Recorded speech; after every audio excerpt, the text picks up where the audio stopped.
हमारा मानना है कि आज एक आम आदमी के सामने इस देश में दो सबसे बड़ी समस्याएं हैं, रोज़गार और महंगाई। पंजाब में हमारी सरकार ने सरकार बनते ही 25,000 नई सरकारी नौकरियों का ऐलान किया, जिसका 1 महीने के बाद जिनकी भर्ती होने वाली है। 35,000 कच्चे कर्मचारियों को पक्का करने का ऐलान किया पंजाब में। आज दिल्ली में जो बजट पेश किया गया है, अगर उसको मैं मोटे मोटे तौर पे बहुत ब्रॉडली देखूं तो इन दो समस्याओं का समाधान, रोज़गार और महंगाई, इन दो समस्याओं का समाधान आज ये बजट दिल्ली के लोगों के लिए करता है। आज जो बजट पेश किया गया है, ये बजट अगले 5 साल के अंदर 20 लाख नए रोजगार तैयार करने का लक्ष्य रखता है। ये बहुत ही बोल्ड बजट है, बहुत ही इनोवेटिव बजट है और इसके लिए मैं मनीष सिसोदिया जी को और उनकी पूरी टीम को बहुत बहुत बधाई देता हूं। दिल्ली के मुख्य मंत्री अरविंद केजरीवाल वालों रोजगार बजट पेश किया गया, जिस विच उन्होंने नौजवानों लई ਲੱਖਾਂ नौकरियां रखियां। केजरीवाल का कहना है कि असीं सिर्फ वादे ही नहीं करते, सगों इन्हां नौजवानों नूं नौकरियां ते ला के रहांगे। इस दे नाल उन्हां दा इह वी कहना है कि जो बत्तियां ते मंगते खड़े हुंदे ने उन्हां दे लई असीं बोर्डिंग स्कूल दा प्रबंध करांगे।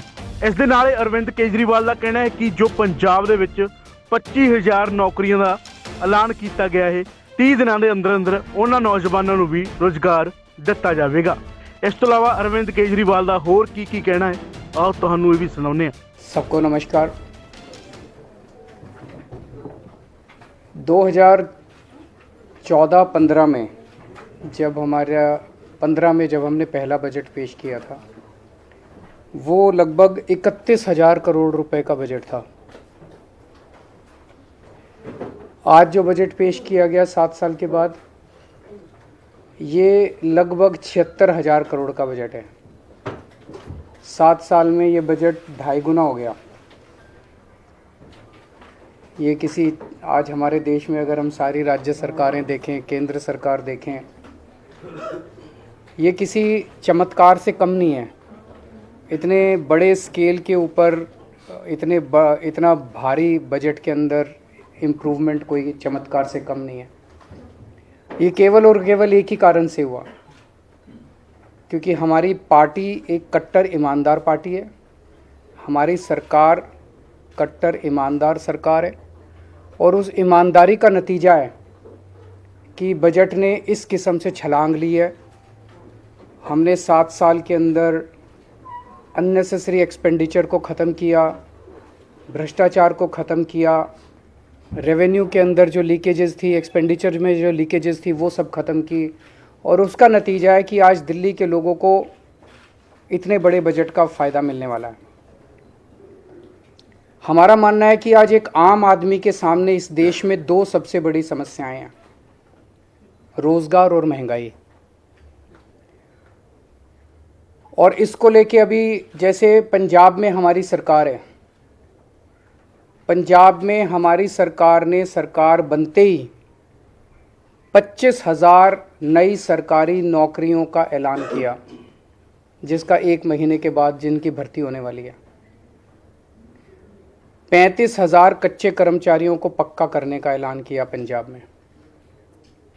आज दिल्ली में जो बजट पेश किया गया है, अगर उसको मैं मोटे मोटे तौर पे बहुत ब्रॉडली देखूं तो इन दो समस्याओं का समाधान, रोज़गार और महंगाई, इन दो समस्याओं का समाधान आज ये बजट दिल्ली के लोगों के लिए करता है।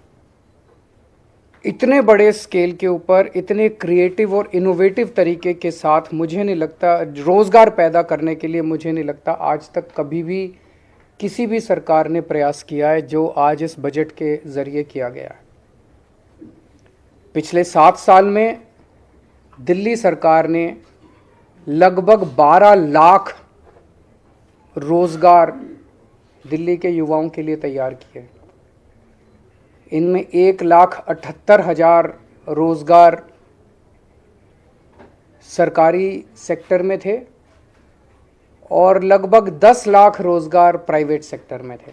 12 लाख रोजगार पिछले 7 साल के अंदर दिल्ली में आम आदमी पार्टी की सरकार ने तैयार किए। आज जो बजट पेश किया गया है, ये बजट अगले 5 साल के अंदर 20 लाख नए रोजगार तैयार करने का लक्ष्य रखता है। ये बात कहने के लिए भी हिम्मत चाहिए कि हम अगले 5 साल में 20 लाख रोजगार देंगे। ये कोई चुनावी वादा नहीं है, आज कोई चुनावी सभा नहीं थी। आज विधानसभा के अंदर बजट रखा गया और बजट में 20 लाख रोजगार तैयार करने का एक पूरा खाका देश के सामने रखा गया। ये बहुत ही बोल्ड बजट है, बहुत ही इनोवेटिव बजट है और इसके लिए मैं मनीष सिसोदिया जी को और उनकी पूरी टीम को बहुत बहुत बधाई देता हूँ। यही आज लोगों की सबसे ज़्यादा ज़रूरत है। कोरोना की वजह से बहुत सारे जॉब्स चले गए, हर घर के अंदर तकलीफ़ है, लोगों के पास नौकरियां नहीं हैं, लोगों के पास जॉब्स नहीं हैं।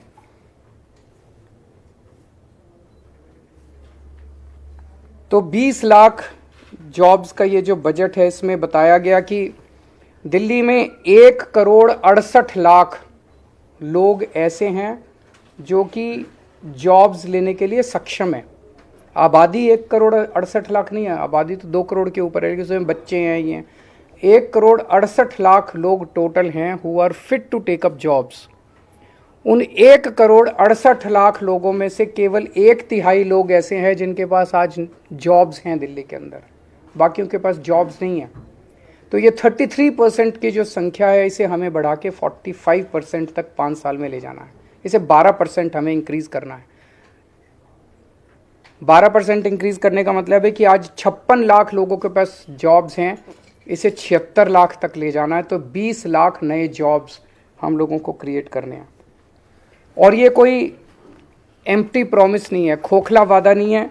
आज जितने डिटेल में इस बजट के अंदर पूरी रूपरेखा समझाई गई, ये जॉब्स कहाँ से आएंगे, इतनी महीन exercise, micro exercise, detailed exercise, practical exercise मुझे नहीं लगता कभी इस तरह की हुई है।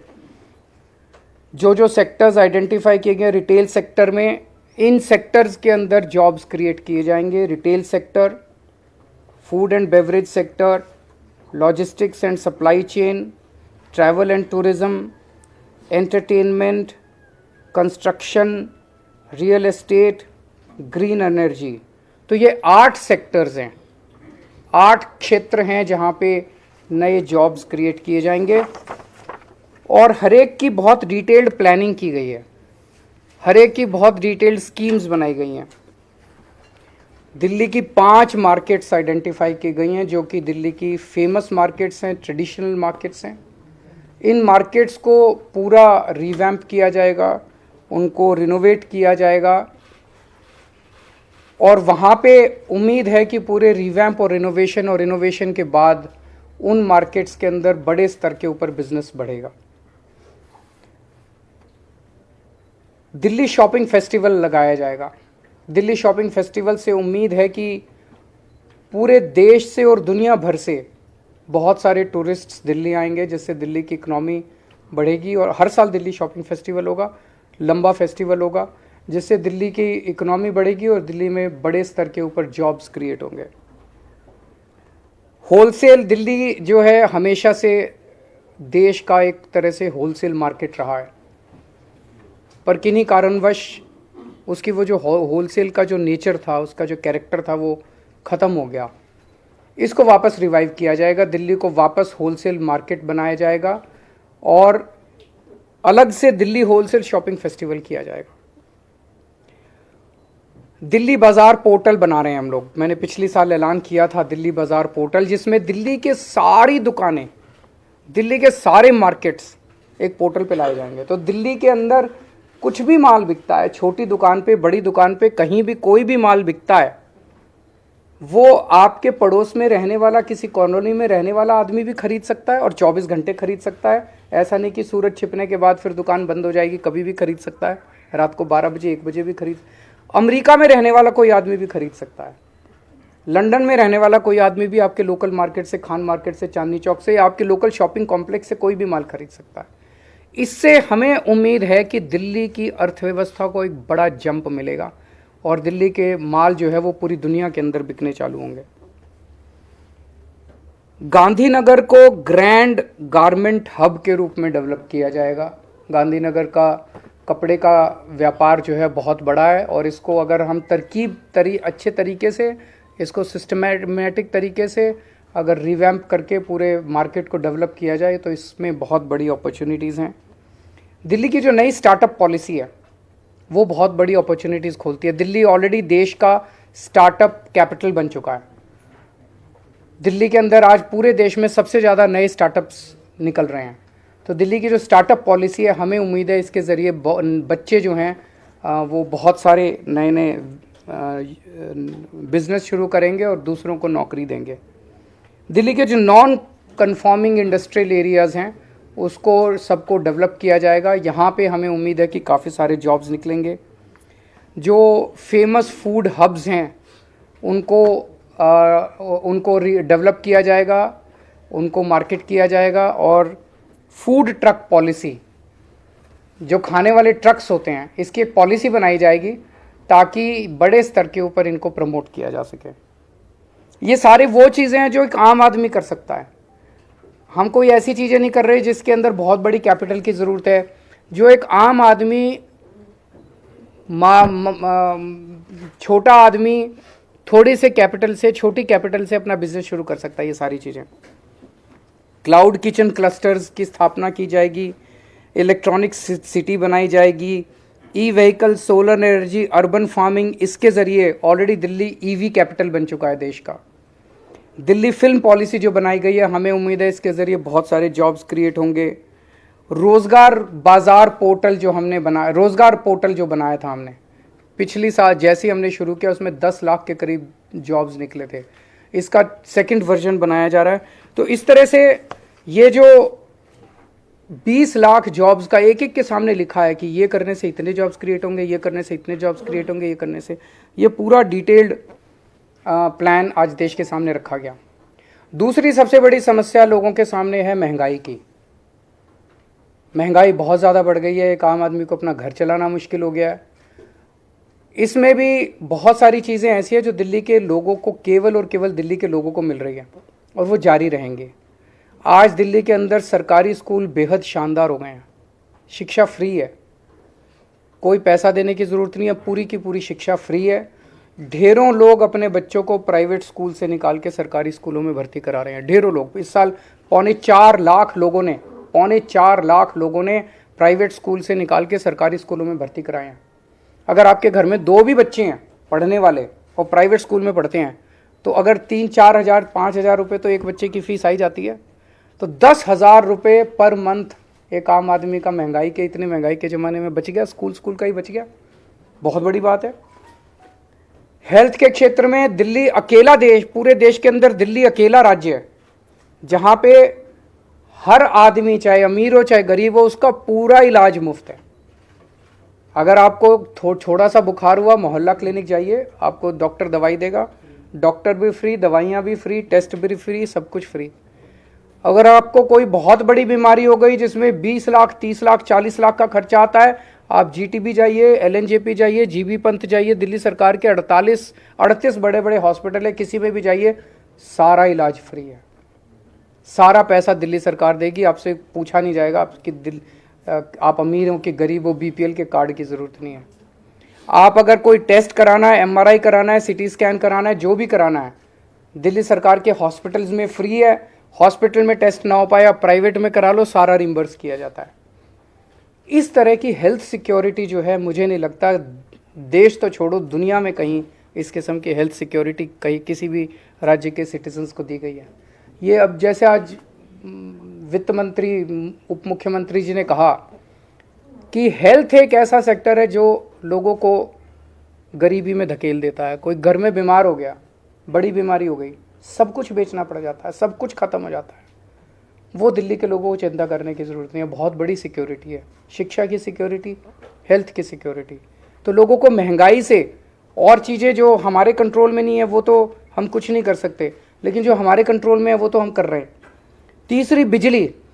आज दिल्ली के 73% जनता को फ्री बिजली मिलती है, 24 घंटे बिजली मिलती है, बहुत बड़ी बात है। मैं कई राज्यों से होके आया हूँ, 5-5 हज़ार, 10-10 हज़ार, 15-15 हज़ार रुपये लोगों के बिजली के बिल आ रहे हैं हर महीने। यहाँ पे लोगों के बिजली के बिल 0 आते हैं। महंगाई के ज़माने में ये बहुत बड़ा सपोर्ट है। पानी फ्री मिल रहा है लोगों को। दूसरे राज्यों में आप चले जाए, दूसरे राज्य क्या, दिल्ली के अंदर भी हमारी सरकार बनने के पहले मैं जब घूमा करता था, लोगों के 5-5 हज़ार, 10-10 हज़ार रुपये के महीने के बिल आया करते थे। अब लोगों के 0 बिल आ रहे हैं। पानी की व्यवस्था हो रही है। अब 24 घंटे पानी करेंगे, उसके ऊपर भी काम कर रहे हैं। केवल पानी फ्री नहीं, पानी नहीं आए तो फ्री पानी का क्या फ़ायदा है, तो पानी भी 24 घंटे आया करेगा, इसकी भी हम लोग व्यवस्था कर रहे हैं। और महिलाओं को फ्री ट्रांसपोर्ट। ये 5 चीज़ें बहुत बड़ी हैं। शिक्षा फ्री, स्वास्थ्य फ्री, बिजली फ्री, पानी फ्री, ट्रांसपोर्ट फ्री। इन 5 चीज़ों से दिल्ली के एक आम आदमी की ज़िंदगी को थोड़ा सा सहारा दिल्ली सरकार देने का काम करती है। तो एक जो अच्छी खबर, दिल्ली की जितनी कच्ची कॉलोनियाँ हैं, कच्ची कॉलोनियों में मैं जब भी जाता हूँ, नरक की ज़िंदगी है लोगों की। एक बारिश आ जाए तो पूरा कीचड़ ही कीचड़, सारी नालियाँ बाहर वो बहने लग जाती हैं। 31 मार्च 2023 तक दिल्ली की सारी कच्ची कॉलोनियों के अंदर सड़क, नाली, पानी की पाइपलाइन और सीवर की पाइपलाइन का काम ख़त्म कर दिया जाएगा। कुछ कॉलोनियाँ बच जाएंगी जो फॉरेस्ट की वजह से, ASI की वजह से, इन वजह से उनको परमिशन नहीं मिल पा रही। 100-125 कॉलोनियाँ बच जाएंगी। उसके अलावा दिल्ली की सारी कच्ची कॉलोनियों में ये 4 चीज़ों का काम पूरा हो जाएगा। मैं समझता हूँ इससे दिल्ली की कच्ची कॉलोनियों में लोगों को बड़ी मदद मिलेगी, सहायता मिलेगी और लोग इज्जत की ज़िंदगी जी सकेंगे। चुनाव के दौरान जब मैं प्रचार करता था तो कई जगह जाता था, लोग कहते थे जी रिश्ते नहीं आ रहे अच्छे। वो देखने आते हैं तो वो देखते हैं पहले तो जिस गली के अंदर सारी गलियां टूटी पड़ी हैं, सड़कें टूटी पड़ी हैं, नरक की ज़िंदगी है। मैं उम्मीद करता हूँ इसके बाद लोगों के सम्मान मिलेगा और रिश्ते भी अच्छे आने चालू होंगे। यमुना को भी साफ़ करेंगे, उसके ऊपर पूरा काम चल रहा है। उसके ऊपर मैं पहले ही प्रॉमिस कर चुका हूँ कि अगले चुनाव के पहले आप सब लोगों को ले जाके यमुना में डुबकी लगाएंगे। उसके लिए आज पूरा इसमें बजट के अंदर प्रोविज़न किया गया है। और एक जो आज सबसे बड़ा ऐलान किया गया, जो आपने नोट नहीं किया, वो है ट्रैफिक लाइट के ऊपर जब आप रुकते हो, आपकी खिड़की के पास आके कोई बच्चा छोटा सा नॉक करता है और वो आपसे पैसे मांगता है या वो कुछ बेचने की कोशिश करता है, उसकी तरफ कोई ध्यान नहीं देता कोई सरकार। क्यों? वो वोटर नहीं है, वो वोट नहीं देता, वो वोट बैंक नहीं है, कोई सरकार उनकी तरफ ध्यान नहीं देती। आज हमने 10 करोड़ रुपए इन बच्चों के लिए हम residential state of the art facilities का एक स्कूल बनाएंगे। वो रेजिडेंशियल स्कूल बिल्कुल अलग किस्म का होगा, क्योंकि इन बच्चों को सबसे पहले हमें इमोशनल और साइकोलॉजिकल सपोर्ट देना पड़ेगा। इन बच्चों को जब आप उस ट्रैफिक लाइट से उठा के वहाँ ले जाओगे, बहुत प्रयास किए गए, सारे प्रयास अभी तक फेल हो गए। जितने भी प्रयास अभी तक किए गए वो सारे प्रयास ऐसे थे जिसके अंदर मानवता नहीं थी, मानवीयता नहीं थी। उनको पकड़ा गया, मुझे कनॉट प्लेस हनुमान मंदिर के आसपास से उनको पकड़ते हैं, ले जाके जेल में डाल देते हैं, चाइल्ड केयर सेंटर में डाल देते हैं, वहाँ कोई पूछने वाला नहीं है, वो बच्चे वहाँ से फिर भाग जाते हैं। ये स्कूल ऐसा होगा जहाँ पे उनको सारी अच्छी 5 स्टार सुविधाएं दी जाएंगी और उन बच्चों को मेन स्ट्रीम में लाके उनको एक इज्जत की ज़िंदगी दी जाएगी, उनको एक अच्छा नागरिक बनाया जाएगा। तो ये मोटे मोटे थे। मैं मनीष जी को फिर से और पूरी उनकी टीम को बधाई देता हूँ इतना शानदार बजट प्रस्तुत करने के लिए। नहीं, ज़रूर देखना चाहिए। देखो, सारी एजेंसीज़ के अंदर अगर तालमेल होगा तो तरक्की होगी। सारा शहर भी तरक्की करेगा, राज्य भी तरक्की करेगा, देश भी तरक्की करेगा। अगर तालमेल नहीं होगा तो तकलीफ़ें आएंगी, पर 7 साल में बहुत तकलीफ़ें आई, तो जब पुरानी तकलीफ़ें झेल ली तो आगे वाली भी तकलीफ़ें झेल लेंगे। पहली तो आप कह रहे हो कि तो 20 लाख 5 साल में, तो 20 divided by 5, 4 lakh jobs you should expect in the next 1 year. मोटे मोटे तौर पे देखो, इस टाइम थ्योरेटिकल तौर पे ऑर्गेनाइज सेक्टर, अनऑर्गेनाइज सेक्टर, ये वो कहना बड़ा वो है। एक आदमी को तो यार नौकरी चाहिए और घर में शाम को पैसा चाहिए, महीने के अंत में पैसा चाहिए, किसी सेक्टर में मिल जाए। तो अभी तो ये है कि इकोनॉमी की हालत बहुत ज़्यादा ख़राब है, और स्पेशली लोअर तबके की हालत तो बहुत ही ज़्यादा ख़राब है। अभी तो वो लोग ये आदमी ये सोचता है यार कहीं भी कुछ भी नौकरी मिल जाए और घर का खर्चा चल जाए। तो अभी तो ये है कि सब लोगों को नौकरी मिले, फिर इसको और इम्प्रूव करेंगे, क्वालिटी ऑफ जॉब्स भी इम्प्रूव करेंगे। अभी तो quantity is the biggest factor, the quality will also, we will keep on working on the quality also. Labor laws are very weak in the country, sir. Even if you have a permanent job, it won't stay as permanent. We will work on that. So you had invited suggestions from general public to be included in the budget. How many of those suggestions you find really good and were included, have been included in the budget? इसमें हमने जब budget में suggestions मांगे थे तो अलग अलग तरीके के सजेशंस आए थे। डिमांड्स कम सजेशंस कम एडवाइजेस बहुत कुछ आया था, और इसमें लगभग एक सेंस ऑफ द सजेशंस आपको बोलूं तो कहीं ना कहीं उसी में ये डिमांड थी कि हमें आप बजट बनाओ तो रोज़गार की बात करो, आप हमें इकोनॉमी को आगे बढ़ाने की बात करो। कोविड ने हमारी कमर तोड़ दी है, तो अगर आज इस बजट का ओवरऑल सेंस आप कहें तो वहीं से निकला है, क्योंकि हम एजुकेशन पे ग्रीन बजट और इन सब पे बात कर चुके, हेल्थ पे बात कर चुके थे। लोगों ने यही हमें कहा कि आप, और जो हमने पूरा रिटेल मार्केट को लेके जो पॉलिसीज़ बनाई हैं ये लोगों के बीच से ही निकल के आए। और उसके बाद हमने उन जो भी सजेशंस आए थे उनके बाद हमने उन सजेशंस के फर्दर सेक्टर्स पे पूरी स्टडी कराई। हम मार्केट के एसोसिएशन से हमारी टीम्स जाके मिली, सजेशंस के बेस पे अलग अलग गांधीनगर से लेके कमला नगर और जितने भी मार्केट्स दिल्ली में फेमस हैं, क्लाउड किचन के लोगों से हम लोग जाके मिले, उनके साथ में उनका पूरा स्ट्रक्चर समझा, उनकी प्रॉब्लम समझी, सरकार का इंटरवेंशन कहाँ चाहिए और वो कितने जॉब्स क्रिएट कर सकते हैं। तो जो भी आज बोला वो सजेशंस ही उसका आधार बने। आप खुद देख सकते हो कि जितने डिटेल के अंदर आज बजट में एक एक चीज़ एक्सप्लेन की गई है वो विदाउट पीपल्स पार्टिसिपेशन हो ही नहीं सकती थी। एक एसी बंद कमरे में बंद बैठ के इस तरह की डिटेल्ड एक्सरसाइज हो ही नहीं सकती है।